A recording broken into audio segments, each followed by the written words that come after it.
मेहनत करना इंसान की असल दौलत है। एक गांव में सुल्तान नामी किसान अपनी बीवी और 4 लड़कों के साथ रहता था।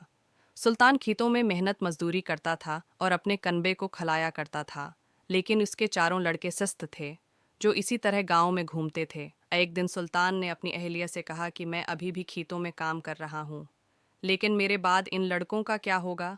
उन्होंने तो कभी सख्त मेहनत भी नहीं की, ये तो कभी खेत में नहीं गए। सुल्तान की अहलिया ने कहा कि आहिस्ता आहिस्ता वो भी काम करना शुरू कर देंगे।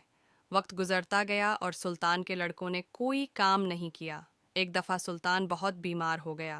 वो तवील अरसे तक अलील रहा। उसने अपनी अहलिया से कहा कि वो 4 लड़कों को फ़ोन करे। उसकी बीवी ने 4 लड़कों को बुलाया और उन्हें लेकर आए। सुल्तान ने कहा कि अब मैं ज़्यादा दिन नहीं जीऊँगा। सुल्तान परेशान था कि उसके जाने के बाद इसके बेटों का क्या बनेगा। इसीलिए उसने कहा, बेटे, मैंने अपनी ज़िंदगी में जो कुछ भी कमाया है वो मेरे खेतों के नीचे है। मेरे बाद आप उससे ख़जाना निकाल लेना और आप इसमें बांट लेना।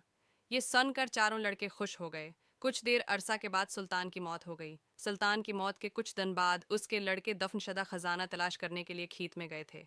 उन्होंने सुबह से शाम तक सारा खेत खोद लिया, लेकिन उन्हें कोई खजाना नजर नहीं आया।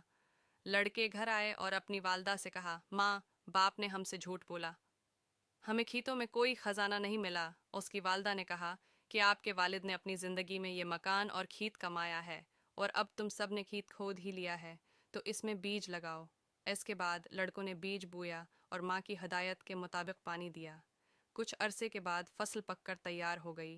लड़कों ने उसे बीज कर अच्छा मुनाफा कमाया, जिसके बाद वो अपनी वालदा के पास पहुँचे।